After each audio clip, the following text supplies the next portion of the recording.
What is up, ladies and gents? It is Kush back with a brand new video. So it's been a while that I've been using Furina as my main. Let me say this, having her at C6R5, it is a privilege, ladies and gentlemen. It feels like a privilege because she is so good. I got her like in full package, like in full potential. And let me tell you, it is worth it as a free-to-play player to save a lot of premium gems in such a long time, because so far in my experience I've been saving for like 19 months and I saved and hoard a lot of premium gems. And you guys, if you guys haven't watched the video yet, please do watch it. It's fun and I've got lucky, just lucky enough. I mean, back then I was pretty much guaranteed to have her at C6, but having her signature weapon 2R5, it is one of the most luckiest thing that ever happened to me.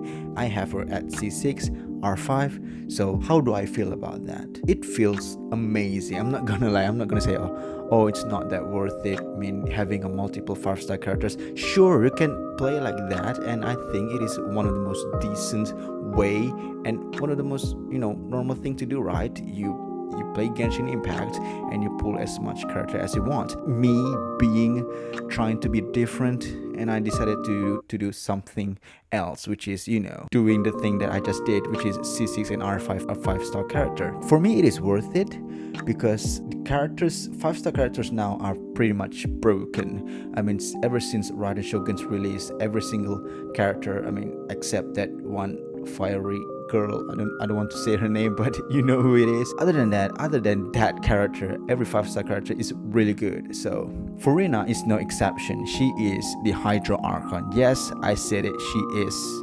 Even though she was, but for me, she is. I mean, there's a whole debate about this, but nevertheless, she is the Hydro Archon. She truly lives up her title, and let me tell you, it is. She deals a lot of damage. I mean, unexpectedly higher, and I mean, I'm talking about 300k, more than 300k. I mean, up until to 400k. That is crazy. I mean, I never thought that a character can do so much damage in a single normal attack. Let me repeat that again. In a single normal attack, she literally a one-tap character. I mean, we have Raiden Shogun, of course she does one shot with her ultimate, but Furina, she took it to the next level. So instead of using, I mean, practically, yeah, she uses her ultimate, but this time she took it to the next level and uses her normal attack to literally deals a singular high damage, which around 300 up until to 400k damage. I mean, that is insane. And one of the downside that I found in Furina is how hard and how much it took time for me to master her gameplay. Furina is one of the most complicated. I mean, correct me if I'm wrong, because if you try to balance out between two modes, which is the Usia and Pneuma, in order to utilize and obtain her fanfare points, in order to do a lot of damage, because it depends on her passive, which is kind of complicated for me, and it took me around a week to adapt myself to her gameplay. But nevertheless, oftentimes I would just pops out her ultimate first, and then cast other characters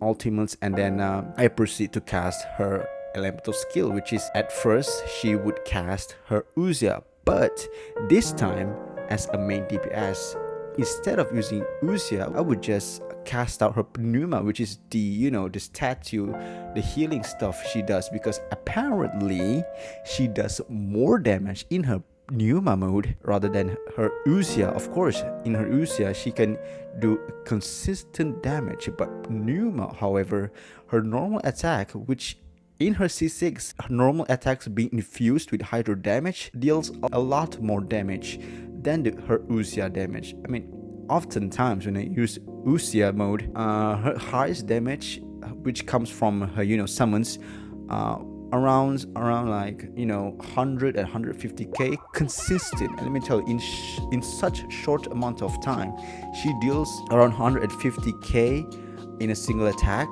which really fast, because combining her summons and her own normal attack, that's really a lot. That's a lot. But if I change to Numa, her normal attack damage increases significantly. That's why oftentimes when I got 300k damage, it's in her Numa mode. So it's much like that. It's pretty much, it's like you playing an FPS game, you know. You switches between a sniper rifle and an assault rifle. I mean, that's what that's what Furina is. In her Uziah mode, you're literally using an assault rifle, but in Numa mode, you're literally using a semi-sniper rifle, which deals a lot more damage but less consistent than the assault rifle. But nevertheless, once I get used to it, I'm able to, you know, utilize both of the mode and at the same time utilize her capability not just as a main DPS but also as a support and healer. She is great. I think it is safe to say that she is an all-rounder because she can heal, she can utilize her team's ultimate and damage, and then she can also buff herself, which is her deal a lot of damage, which is really great. So all in all, for me, having Furina at C6 and R5 as a free-to-play player, worth it. And my god, I am so lucky that I'm able to have her at that state, because it has been a privilege to have such a great luck, actually better than my Radha Shogun pull. So anyways, Furina C6R5, really great character, and I'm going to continue to invest more, because since the artifacts on her is pretty much decent, it's not that all great, and as of now I'm using Massachusetts Hunter set because I wanna have the consistent crit rate and hit more of the crit damage instead of using the Heart of Death, which you guys have seen. The crit damage and her damage is not very consistent, so yeah, I'm using the Massachusetts Hunter, and so yeah, that's all there is to it, which begs to the next question: who am I going to pull next? So you guys know me. Some of you, I've seen many recommendations that some of you wants me to pull for Engulfing Lightning for Radha Shogun. I understand. I really understand that, because most of you guys would say that, oh, if you want to treat my Radha Shogun better, I need to give her signature weapon. I really want that to happen, but I think it is not that worth it anymore, since I'm using Raiden as a elemental mastery damage dealer, because since I moved my bannets to my Furina team, that's not going to happen. I'm not going to pull for Raiden's Shogun's banner. I'm not going to pull Engulfing Lightning for Radha Shogun, but that doesn't mean I don't love her. Don't get me wrong, I'm still a user, and she's still doing great even without the Engulfing Lightning. And surprisingly, let me tell you this, surprisingly, she's being an EM damage dealer is really good. It's really good actually, and I really like it. So okay, I'm gonna sidetrack here. So let's move on to the question: who am I going to pull next? Of course, some of you would say, oh, it's the Pyro Archon. Oh, you should pull for C3 Neuvillette since you have C6 Furina. Oh, you should get this, you should get that. And some of you are right. Yes, I think some of you have guessed it. I'm going to C6, the Saritsa herself. Yeah, the Cryo Archon. And my god, let me tell you this, even waiting for Fontaine was like long, very long actually, 19 months. Imagine waiting for like the final chapter to be unfold. I mean the quote-unquote final chapter, because I don't know, maybe Kanria will be the final one, and Shunajaya is like the second last. So at that time, the Cryo Archon will be released, and at that time also I'm going to C6 and R5 her. I'm not anticipating that for it to be that long actually, because since we already unlocked Fontaine, next it would be the Natlan. After Natlan it would be Shinajinaya. So why Cryo Archon? Why not the Pyro Archon? Because I think it is not enough time. There is not enough time for me to save my Primogems and guarantee the C6 and R5. It is not enough for me to C6 and R5 Pyro Archon, because the time is still too short.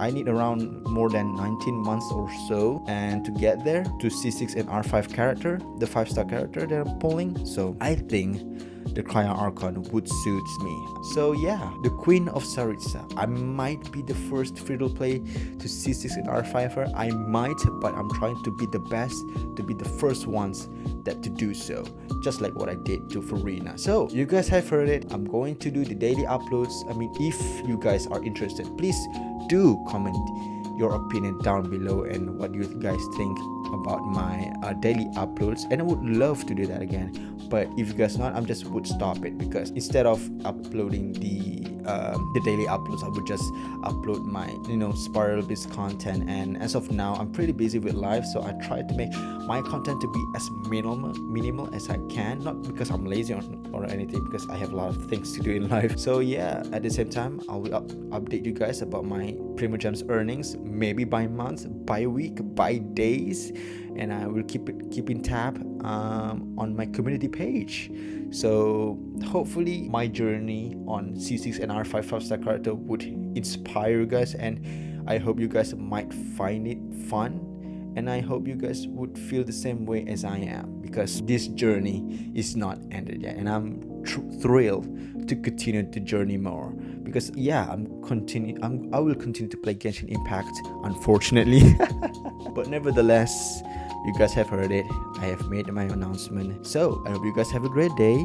Have fun playing Genshin Impact, and God bless. Thank you for watching. Goodbye.